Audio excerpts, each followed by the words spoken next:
खासकर एनआईडी के अंदर ऑब्जेक्ट ड्राइंग के क्वेश्चन जो आते हैं वो कई बार कई अलग अलग तरीके से आपसे पूछा जाता है।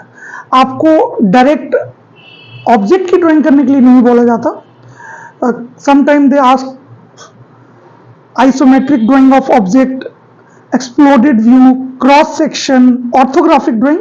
तो ऑब्जेक्ट ड्राइंग को कई क्वेश्चन होता है लेकिन थोड़ा सा ट्विस्ट कर देते हैं टेक्निकल टर्म्स ऐड करके। तो आज मैं आपको बताने वाला हूं कि किस किस तरह से एक ऑब्जेक्ट ड्राइंग का क्वेश्चन आपसे पूछा जा सकता है। सो ये मैंने ऑब्जेक्ट मार्कर की ड्राइंग बनाया है, और जो ये आप देख रहे हो जो फर्स्ट इमेज है ये और ये एक आइसोमेट्रिक ड्राइंग है। ये एक आइसोमेट्रिक ड्राइंग है जो कि 3D ड्राइंग है।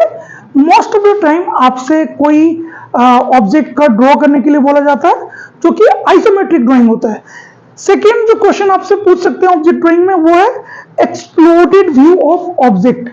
जैसे यहाँ पे आप देख सकते हो कि यहाँ पे मैंने इस मार्कर का एक्सप्लोडेड व्यू बनाया। एक्सप्लोडेड व्यू ऑलरेडी मैंने आपको एक्सप्लेन किया हुआ है क्या होता है। एंड जो थर्ड आपसे ऑब्जेक्ट ड्राइंग के क्वेश्चन पूछ सकते हैं वो है orthographic drawing. Orthographic drawing, orthographic drawing is basically 2D drawing जिसके अंदर जो आपका ऑब्जेक्ट है वो डिफरेंट व्यू से कैसा दिखेगा। जैसे टॉप व्यू से ये कुछ इस तरह से दिखेगा, फ्रंट से कुछ इस तरह से दिखेगा, साइड से कुछ इस तरह से दिखेगा। तो या तो आइसोमेट्रिक ड्राइंग पूछेंगे या एक्सप्लोडेड व्यू पूछेंगे या ऑर्थोग्राफिक।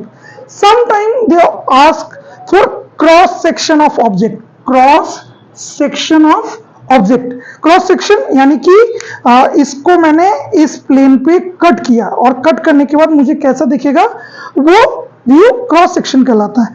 तो ये 4 टाइप के क्वेश्चन है जो आपको प्रोडक्ट ड्राइंग से रिलेटेड अगर कोई क्वेश्चन पूछा जा सकता है। इसके अलावा प्रोडक्ट के क्वेश्चन जब आप कॉम्पोजिशन आपको ड्रॉ करने के लिए बोला जाता है तो वो भी काइंड ऑफ प्रोडक्ट का ही क्वेश्चन होता है।